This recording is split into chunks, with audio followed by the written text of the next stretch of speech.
Լավ, դեռություն,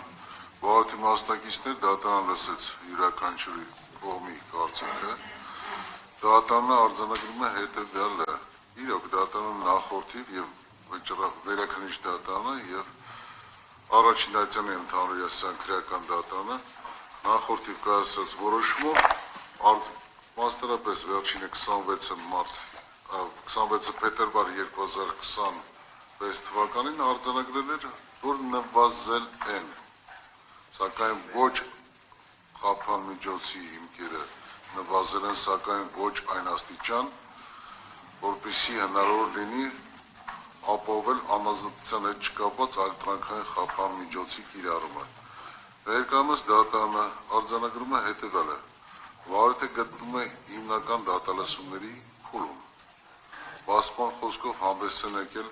վարորդի մասնակիցները։ Ապացների հետազոտում դատարանը դեռևս չի կատարել։ Դատարանը նաև հաշվի առնում կարգավորումները Հայաստանի Հանրապետության Ընտրական օրենսգիր 28-ական օրենքի 19 հոդվածի 9-րդ մասի, ինչպես նաև 90 հոդվածի 5-րդ մասի պահանջները, և դատարանը արձանագրում է, որ վարորդի ներկա փուլում այլընտրանքային խափան միջոցները չեն նվազել այն աստիճան, որ հնարավոր լինի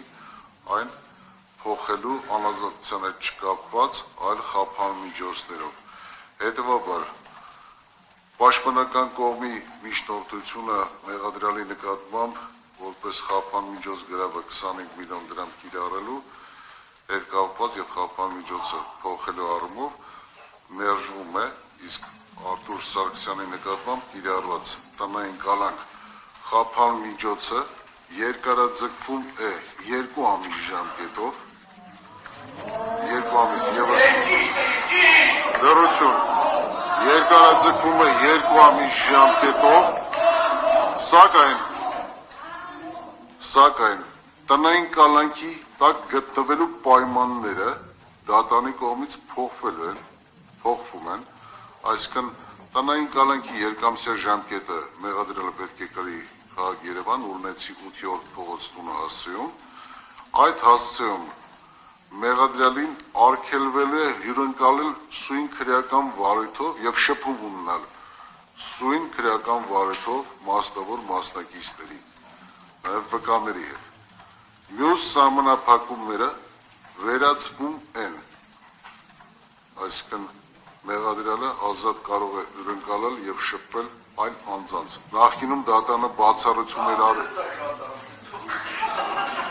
Ոչինչ, մի կերպ կդիմանաք։ Այս ընթացքում ուրեմն դուք հնարավորություն կունենաք հանդիպելու այլ անձանց հետ հյուրընկալել ձեր բնակության վայրում, սակայն ձեզ արգելվելու է շփում ունենալ սույն վարույթով մասնավոր մասնակիցների հետ, վկաների հետ։ Այսօրվանից սկսած, սակայն երկամսյա ժամկետը, այսօրվանից ինչ եմ ասում, որովհետև դուք ժողովուրդ, ես խոսում եմ, համատեղ չի կարելի, էլի, ես հարգեցի ձեզ, լսեցի։ Այսօրվանից սկսած, որովհետև դուք գրանցված եք որպես թեկնածու պատգամավորի, պարոն Սարգսյան, հնարավորություն կընձեռվի ձեզ այդ հանդիպումները, եթե անհրաժեշտ են ունեք ձեր բնակության վայրում, ես արդեն իսկ մատննշեցի Ընտրական օրենսգրքի 19-րդ հոդվածի և 90 հոդվածի 5-րդ մասի, 19-րդ հոդվածի 9-րդ մասի պահանջները։ Էլեկտրոնային միջոցներով է իրականացվելու հսկողությունը, 20 միլիոն դրամ գրավը և բացակայելու արգելքը մնալու են անփոփոխ։ Բնականաբար պաշտպանի միջնորդումն էլ նշեցի, որ մերժվում է։ Եթե համաձայն չեք լինի դատարանի որոշման հետ, այն ստանալու օրվանից հետո մեկամսյա ժամկետում կարող եք բողոքարկել վերաքննիչ քրեական դատարան։ Եվ ժամկետն էլ ձեր կալանքի երկարաձգման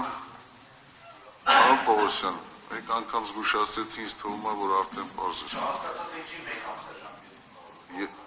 Մեկ ամսյա չէ, 10-օրյա ժամկետում, ներողություն, 10-օրյա ժամկետում կարող եք բողոքարկել վերաքննիչ քրեական դատարանը, 2 ամսյա ժամկետը բնականաբար հաշվարկը տարվել է տնային կալանքի ժամկետը լեռանալուց հետո, այսինքն ամսի 8-ից հունիսի։ Ինչ վերաբերում է այն սահմանափակումներին, որը տնային կալանքի ընթացքում, տնային կալանքի ժամկետի հետ վերաբերյալ կիրառվել են, այսինքն այսօրվանից սկսած դա դատարանի կողմից վերացվել է։ Այսինքն մեղմացվում են պայմանները տնային կալանքի կրման։ Սա միանշանակ կարող եք անել, բացառությամբ նորից եմ կրկնում, իրավունք չունեք անելու սույն վարորդող մասնավոր մասնակիցների վկաների հետ, բացառությամբ ձեր պաշտպանի, մյուսների հետ կարող եք։ Ժորժ ջան, նոր